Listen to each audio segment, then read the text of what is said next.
नमस्कार, मैं अखिलेश स्वागत करता हूं goal with AK sir YouTube channel पे। आज है 4 सितंबर और 4 सितंबर को करंट अफेयर के जितने भी इम्पोर्टेंट क्वेश्चन हैं उन पर हम डिस्कस करने वाले हैं। तो चलिए वीडियो को स्टार्ट करते हैं।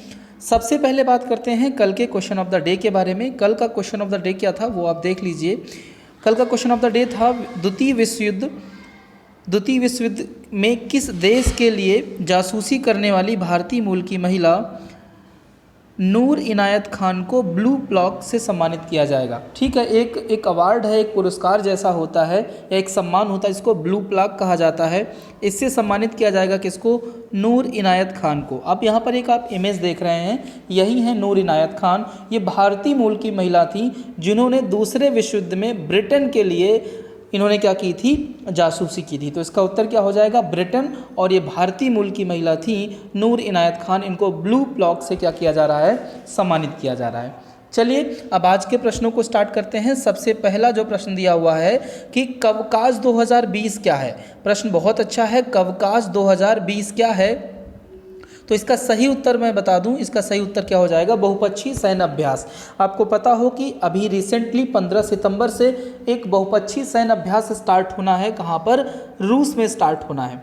और इसमें पाकिस्तान, चाइना, भारत, रूस समेत कई देश इसमें पार्टिसिपेट कर रहे थे।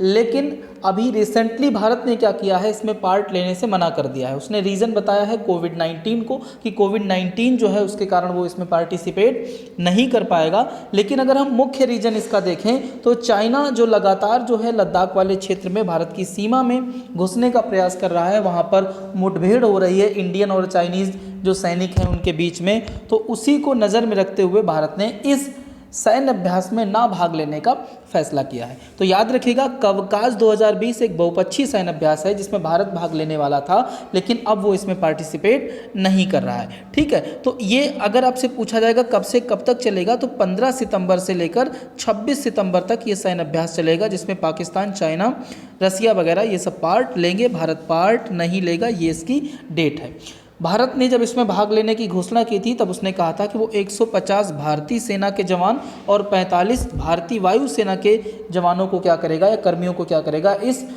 बहुपक्षीय सैन्य अभ्यास में भाग लेने के लिए भेजेगा। लेकिन अब वो पार्टिसिपेट नहीं कर रहा है, इस बात को आपको ध्यान रखना है। अब बात करते हैं दूसरे प्रश्न की ओर, प्रश्न नंबर 2। अच्छा, एक और चीज़ आपसे पूछी जा सकती है, जैसे ऊपर वाला जो प्रश्न है, ये कवकास जो सैन्य अभ्यास है वो रूस के किस क्षेत्र में हो रहा है? वो एरिया क्या है जहाँ पर ये हो रहा है? ये कमेंट बॉक्स में आप बताइएगा। अब प्रश्न नंबर 2 की बात करें, दिया हुआ है हाल में ही मुस्तफ़ा अदीब किस देश के नए प्रधानमंत्री बनाए गए हैं? मुस्तफ़ा अदीब की अगर बात करें तो ये इमेज आप देख रहे हैं, ये है मुस्तफ़ा अदीब और ये बनाए गए हैं लेबनान के नए पीएम। आपको याद हो तो लेबनान में कुछ समय पहले बम ब्लास्ट हुआ था और उस बम ब्लास्ट के बाद लेबनान के जो प्रधानमंत्री थे उन्होंने क्या कर दिया था? इस्तीफ़ा दे दिया था। ठीक है, उसी के बाद से ये पद खाली था और अब क्या कर लिया गया है? इस पद को भर लिया गया है किसके द्वारा? कौन इस पद के लिए जो है उम्मीदवार है या किसको जो है प्रधानमंत्री नियुक्त किया गया है? मुस्तफ़ा अदीब। ठीक है, अभी मुस्तफ़ा अदीब जो है जर्मनी में लेबनान के राजदूत हैं। क्लियर है इतनी बात? चलिए, ये किसका स्थान लेंगे? किस प्रधानमंत्री का स्थान लेंगे? हसन दियाब का, जिन्होंने बम ब्लास्ट के बाद लेबनान के प्रधानमंत्री पद से क्या कर दिया था? इस्तीफा दे दिया था। ठीक है, चलिए अब बात करते हैं अगले प्रश्न की ओर, प्रश्न नंबर 3। प्रश्न नंबर 3 दिया हुआ है भारतीय स्टेट बैंक के अध्यक्ष के पद पर नियुक्ति के लिए किसकी सिफारिश की गई है? अब देखिए, आपको पता है कि एसबीआई जो हमारा है, एसबीआई के जो चेयरमैन हैं, चेयरपर्सन हैं अभी, वो क्या हैं? उनका नाम आप सब जानते हैं, रजनीश कुमार। अब रजनीश कुमार का रिसेंटली अक्टूबर 2020 में कार्यकाल खत्म होने वाला है, तो उनकी जगह पर कौन नियुक्त होगा? वो होंगे आपके दिनेश कुमार खारा भाई साहब। अब अगले जो अध्यक्ष होंगे या चेयरपर्सन होंगे वो कौन होंगे? आपके दिनेश कुमार खारा। इनके नाम की सिफारिश की गई है। अब इनके नाम की सिफारिश किसने की है उस पर अगर हम बात करें तो एक पॉइंट आप समझ लीजिए, इनके नाम की सिफारिश बैंक बोर्ड ब्यूरो ने की है। ठीक है, इनके नाम की सिफारिश किसने की है? बैंक बोर्ड ब्यूरो ने। अब ये क्या है, अभी इस पर हम लोग बात करेंगे, उससे पहले कुछ पॉइंट समझ लीजिएगा। रजनीश कुमार जो वर्तमान में है, इनका कार्यकाल 7 अक्टूबर 2020 को पूरा हो रहा है। अब इनका स्थान कौन लेंगे? खारा भाई साहब, दिनेश कुमार खारा, याद रखिएगा, ये परीक्षा में 100% प्रश्न बनने वाला है आगे जो भी एग्ज़ाम होंगे। अब अगर हम बात करें बैंक ब्यूरो या बैंक बोर्ड ब्यूरो की, तो BBB इसको बोलते हैं शॉर्ट में, या भारत सरकार का एक स्वायत्त निकाय है। स्वायत्त मतलब क्या होता है? Autonomous body. ऑटोनोमस बॉडी है ये। इसका काम क्या है? या सार्वजनिक क्षेत्रों के बैंकों के प्रशासन में सुधार, ठीक है, सरकारी स्वामित्व वाले बैंकों और वित्तीय संस्थानों के प्रमुखों के चयन की सिफारिश करने और विकासशील रणनीतियों और पूंजी जुटाने की योजनाओं में बैंकों की क्या करता है? मदद करता है। ठीक है, इसकी स्थापना की बात करें तो फरवरी 2016 में किसकी स्थापना की गई थी? BBB की गई थी, यानी बैंक बोर्ड ब्यूरो की स्थापना 2016 में की गई। क्लियर है इतनी बात? उम्मीद कर रहा हूँ समझ में आ रहा होगा। अब बात करते हैं अगले प्रश्न की। प्रश्न नंबर 4। प्रश्न नंबर 4 दिया हुआ है, हाल में ही स्लीपिंग सिकनेस को समाप्त करने वाला पहला अफ्रीकी देश कौन सा बन गया है, या कौन सा अफ्रीकी देश है? पहला अफ्रीकी देश कौन सा है जहां पर स्लीपिंग सिकनेस को पूरी तरीके से क्या कर दिया गया है? समाप्त कर दिया गया है। अब ये स्लीपिंग सिकनेस, ठीक है, इससे मुक्ति पाने वाला पहला जो अफ्रीकी कंट्री बना है वो कौन सा? टोगो। WHO ने अभी रिसेंटली देखा कि यहाँ पिछले कुछ सालों से, लगभग 10 सालों से कोई भी स्लीपिंग सिकनेस का मामला टोगो में नहीं आया है, तो WHO ने टोगो को स्लीपिंग सिकनेस नामक बीमारी से क्या कर दिया है? मुक्त घोषित कर दिया है। अब टोगो की अगर हम बात करें, टोगो की अगर हम बात करें तो ध्यान दीजिएगा, टोगो, ये मैप आप देख रहे हैं, अफ्रीका महाद्वीप का मैप आपको दिख रहा है।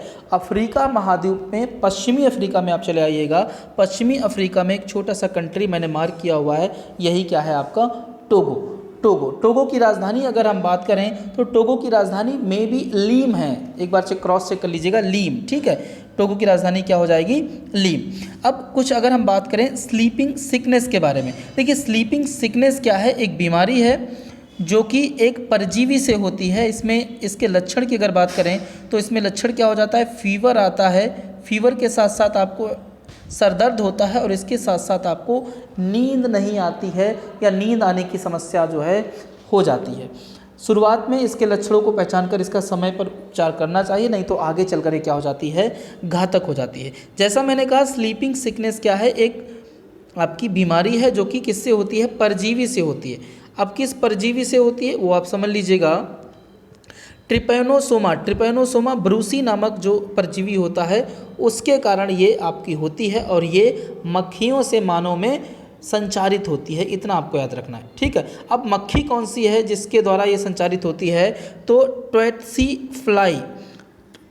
फ्लाई बाइट्स नाम की मक्खी जो होती है, ये मुख्य रूप से अफ्रीका के ग्रामीण क्षेत्रों में पाई जाती है। इसी के द्वारा ये परजीवी मनुष्य में या आदमियों में क्या होता है? आपका ट्रांसफ़र होता है, और ये स्लीपिंग सिकनेस नाम की बीमारी उनके अंदर कर देता है। ठीक है, तो रिसेंटली कौन अफ्रीकी देश हो गया है बिल्कुल मुक्त स्लीपिंग सिकनेस से? तो टोगो, याद रखिएगा, पहला अफ्रीकी कंट्री बन गया है।